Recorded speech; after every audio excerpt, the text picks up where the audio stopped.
Which controller is your favorite of all time? Which would you claim to be the very best that Nintendo ever made? Gamecube. Gamecube controller is the best. Right, that's the end of this video. Thank you for watching. If you're clinically insane, you can subscribe and like. Hang on! What? You know what? Let Biffa finish. Everyone has their opinion on what the greatest Nintendo controller is, but I don't think anyone would claim Nintendo has ever made the perfect controller. Could it ever exist? If we were to take the best bits from other Nintendo controllers, can we combine them to achieve the perfect Nintendo handset? And if so, which bits would we choose? Still Gamecube. Of course.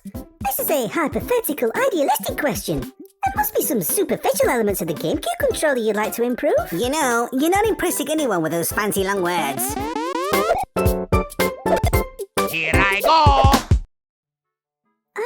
I'm not trying to impress anyone. They were. I also have no idea what you're talking about. Yeah, I'll dumb things down in future. So, just for the hell of it, let's assemble perfection. Starting with the base. This will of course be a purely subjective endeavour throughout. Yeah, more bloody long words. We'll also be aiming towards a controller built for the masses, so no Joy-Cons, Wii Waggle or nunchuckery. Nunchuck? Nunchuck. Right, start with the GameCube controller. Best controller they ever did by a country mile. You know, we heard you the first few times. How come anyway? It's nice to see you so enthusiastic for once. It's super comfortable. Buttons make sense, even the weird kidney-shaped ones. It's a shame they never developed the idea further. Ah, so you would make some changes? Well, stick a shoulder button on the other side as well. Those analog shoulder triggers are a bit flimsy. Toughen them up. There you go, you see? It's not perfect. You know, hell, you look a little bit like the B button on a GameCube controller. Oh, thanks. And you look like a nugget of dehydrated Smurf shit. Oh, hell. Out of all the controllers Nintendo have created, I think we'll almost inevitably have to choose a controller that has prongs. You're horrible to me. Better the devil you know. The NES and SNES controllers are still comfortable and perfectly functional after all these years, but no longer fit for modern video game purposes due to their limiting shape. What is a prong anyway? It's the bits that stick out and dangle down. The bits you hold on to. No, you're thinking Don't you dare carry on with that! The N64 had a brave controller, but again, its shape doesn't lend itself well to modern gaming. The Wii, Wii U, and Nintendo Switch are off the table too. Their controllers are also far too unique in design. It's almost certainly going to have to be the GameCube controller. It's probably the most comfortable controller I've ever held and conforms somewhat to modern standards. Let's use this as a base. Good. Before we move on, aren't we going to address something? What's that? Biffa's never actually held a Virtual Boy controller. And to be fair to him, not many people have. Good point. Would we likely choose anything from the Virtual Boy joypad anyway? We don't know, he's never held one. And don't call it a f***ing joypad either. I let handset slide earlier, and I shouldn't have. It's a controller. No, get rid of it. Right, it's gone. The D-pad has a curious choice selection. There have been many similar designs over the years, and some have been excellent. The original NES D-pad still feels great, but it's too glossy. Your thumb doesn't slide across it easily. The GameCube D-pad is far too small, as is the Wii Remote D-pad. The Nintendo Switch isn't really a D-pad at all, just 4 buttons. Are we including the Switch Pro controller in all this, by the way? No. Let's stick to the default controllers provided by the consoles. Where possible, anyway. Good.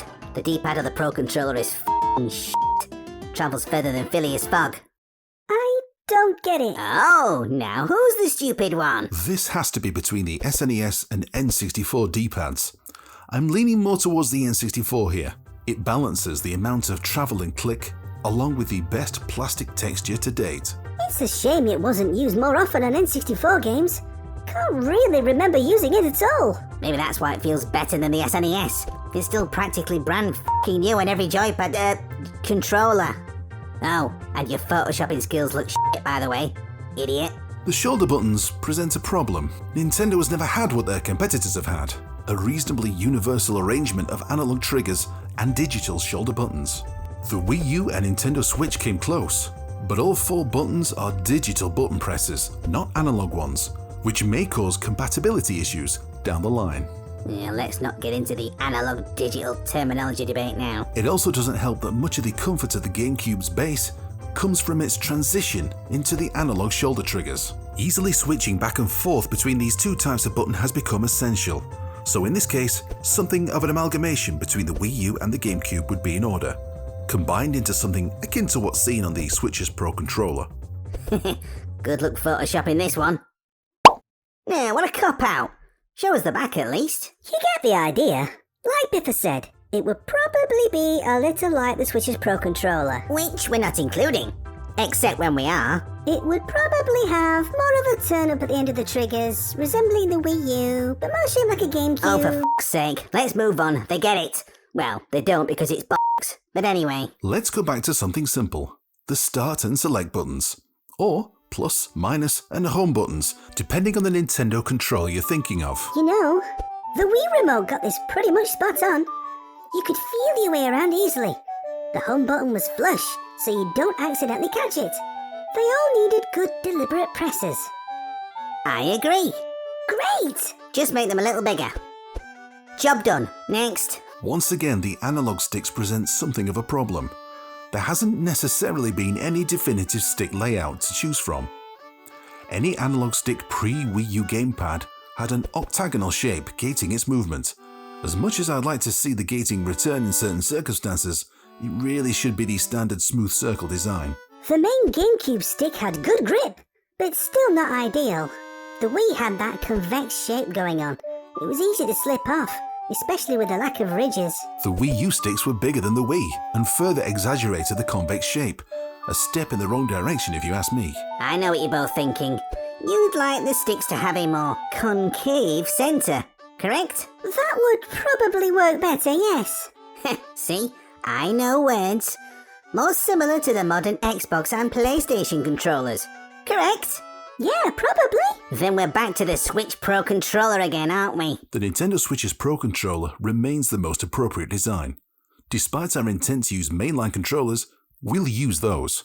The Pro controller always seemed a little more intent on being an official alternative anyway. How about we use the sticks from the Joy-Con controllers? Absolutely not. Right, what's next? Ah, the main buttons. Now this has to be Gamecube. Despite pretty much all modern controllers using the tried and tested 4-button layout, I'm torn between this standard, as seen on the SNES controller, and the more radical Gamecube buttons. I always thought it was a shame that this kidney bean design wasn't adopted further.